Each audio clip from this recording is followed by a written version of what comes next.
धरती पर सबसे झूठा, सबसे बेईमान, सबसे बड़ा भ्रष्ट व्यक्ति दुर्भाग्य से जो भारत का प्रधानमंत्री है वो मदर ऑफ डेमोक्रेसी की बात, और वो मदर ऑफ डेमोक्रेसी की बात करता है जिस आदमी ने अपनी ही पार्टी में डेमोक्रेसी को पूरी तरह से खत्म कर दिया। जो 5 साल में वोट डालते हो ना, ये वोट डालने से आप समझते हो कि लोकतंत्र को बचा पाएंगे, संविधान को बचा पाएंगे, ये भी इस दिन आपसे छीन लिया जाए, खत्म कर दिया जाए, कुछ नहीं पता। सफेद दाढ़ी वाला जो है संविधान को खत्म कर देगा, देश का प्रधानमंत्री संविधान को खत्म कर देगा, लोकतंत्र को खत्म कर देगा और आपके तमाम अधिकारों को खत्म कर देगा। मैं दावे के साथ कहता हूं तुम्हारी वोट के बाद भी लोकतंत्र बचेगा नहीं, जामदारी को नजारा देगा। मैं बता रहा हूं आपको, जब सरकारें संविधान की हत्या करती है, लोकतंत्र की हत्या करती है, हमें उस समय अपना फर्ज निभाना पड़ेगा और लड़ना पड़ेगा, संघर्ष करना पड़ेगा।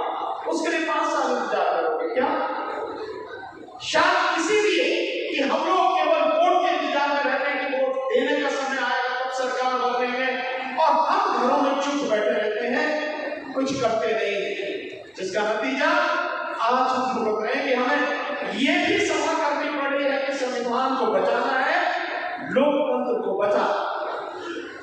साथियों, लोकतंत्र अगर है तभी आप बोल पा रहे हैं, लोकतंत्र अगर है तभी आप ऐसी सभाएं कर पा रहे हैं, लोकतंत्र अगर बचा रहेगा तभी आप सरकारों के खिलाफ, शासन प्रशासन के खिलाफ, किसी भी गलत बात के खिलाफ आवाज उठा पाएंगे।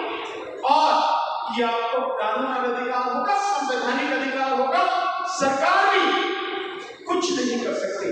लेकिन क्या आप इस बात को जानते हैं? क्या आप में इतना हौसला है? क्या इतनी हिम्मत है?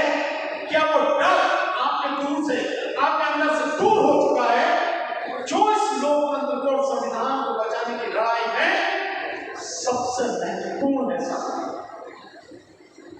ये बात हमें जानने और समझने की जरूरत है साथियों, तभी हम लोकतंत्र को और संविधान को बचा पाएंगे साथियों। तो रात दिन आपको काम करना पड़ता है, लेकिन होता यह है साथियों कि कुछ लोग जो जागरूक होते हैं वो लगातार आवाज उठाते हैं, आपको जगाने की कोशिश करते हैं, और फिर भी लोग सोए रहते हैं साथियों। कितना भी जगाओ फिर भी सोए रहते हैं। आपको तो मैं धन्यवाद देना चाहता हूं कि आप तो वाकई में जगे हुए लोग हैं, और जिन लोगों ने ये काम किया है, 40 संगठनों ने मिलकर जो काम किया है कि आपके बीच गए, आपको जगाया, आप जागे और वहां से उनके यहाँ तक आए कि ये लड़ाई संविधान को, लोकतंत्र को बचाने की मजबूत हो और चले, धन्यवाद है आपके लिए। लेकिन इतने भर से काम चलेगा नहीं साथियों। ये लोकतंत्र बचाने से पहले हमें अपने अंदर, अपने परिवार, समाज के अंदर भी इस भावना को पनपाना पड़ेगा, बचाना पड़ेगा। लेकिन अगर आप अपने अंदर मन में झांक के देखो तो आपको पता लगेगा कि लोकतंत्र कहने नहीं है, केवल कहने के लिए रह गया। चुनावी प्रक्रिया को हम लोकतंत्र मान लेते हैं, लेकिन चुनाव किस तरह से हो रहा है? अभी आपने सूरत का देखा मामला, सूरत का उदाहरण देखा, किस तरह से कांग्रेस पार्टी का व्यक्ति टिकट लेकर और बीजेपी में शामिल हो गया और मामला साफ हो गया। ठीक आपने देखा वहां पे इंदौर में, वहां भी यही हुआ। तो ये जो सारी चीजें हो रही हैं, ये बहुत खतरनाक है। हमें इन सब का ध्यान रखते हुए ईमानदारी से लोकतंत्र को समझना होगा साथियों। और आप और हम तो लोकतंत्र, गणतंत्र, हम तो बहुत लोग खुशनसीब, मैं इसे कहूंगा कि हम तो उस धरती पर पैदा हुए जहां खुद के जमाने से गणतंत्र और लोकतंत्र था ही नहीं था। हम ये बाहर से लेकर नहीं आए कहीं से, कि इसी भूमि से जन्मा है। हम वही बुद्ध के अनुयायी हैं, वही बाबा साहब के मानने वाले हैं, जो अभी हम बाबा साहब की जय बोल रहे हैं। उन्होंने ही बुद्ध को माना अपना पहला गुरु, कबीर को दूसरा गुरु माना, और राष्ट्रपिता ज्योतिबा फुले जी को अपना तीसरा गुरु माना। तो हमारी परंपरा वो है कि लोकतंत्र हमारे खून में है, फिर भी हम इसको शायद समझ नहीं पा रहे हैं। इसे समझना पड़ेगा सर, और केवल 5 साल बाद चुनाव उस परंपरा को छोड़ना पड़ेगा।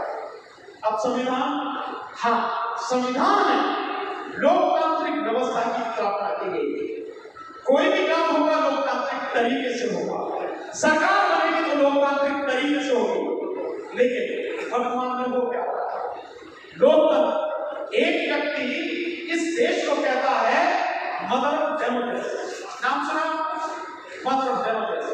और कौन कहता है इस धरती पर सबसे झूठा, सबसे बेईमान, सबसे बड़ा भ्रष्ट व्यक्ति दुर्भाग्य से जो भारत का प्रधानमंत्री है वो मदर ऑफ डेमोक्रेसी की बात, और वो मदर ऑफ डेमोक्रेसी की बात करता है जिस आदमी ने अपनी ही पार्टी में डेमोक्रेसी को पूरी तरह से खत्म कर दिया। भाई, बड़ा भाई, योगेंद्र यादव जी, आप सब भी, वो तो पूरे देश में घूम रहे हैं, आप सब भी देखते होंगे, पूरे देश में बीजेपी का होर्डिंग लगा, होर्डिंग देखते हैं, उसमें एक ही फोटो, एक ही आदमी का, केवल एक का नाम भी नहीं कहीं लिखा हुआ कि भारतीय जनता पार्टी, ये भी लिखा हुआ कहीं नहीं, कोई नेता नहीं। ऐसा लगता है कि सारे नेता बीजेपी के समाप्त हो चुके, कोई बचा ही नहीं। जो कैंडिडेट है वो भी नहीं बचे, ना तो कैंडिडेट का फोटो, ना पार्टी के किसी नेता का फोटो, केवल एक व्यक्ति का फोटो, और भाजपा का नाम भी नीचे तो लिखा है, कमल का बटन है, भाजपा को जिताए, बस इतना सा भाजपा। जो आदमी अपनी पार्टी को खा गया, अपनी पार्टी में लोगों ने खत्म कर दिया हो, अपनी पार्टी के नेताओं को जिसने तबाह कर दिया हो, उस आदमी से बचाना है लोकतंत्र। आज के तारीख में आपको बचा पाओगे? लगता है नहीं बचा पाओगे, नहीं तो बोलते ना, बचा पाओगे क्या? देनी पड़ेगी, इसे आसान मत समझना, आसान मत समझना।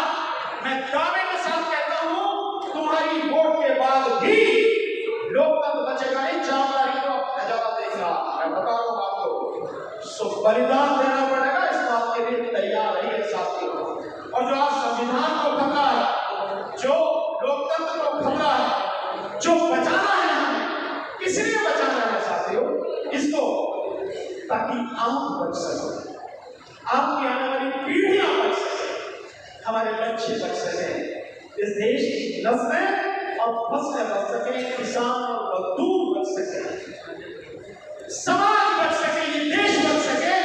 इसलिए लोकतंत्र और संविधान को बचाना, इसलिए बचाना। आपके तमाम अधिकार जो कहां से मिलते हैं, वो संविधान से मिलते हैं, संविधान की लोकतांत्रिक प्रक्रिया से मिलते हैं।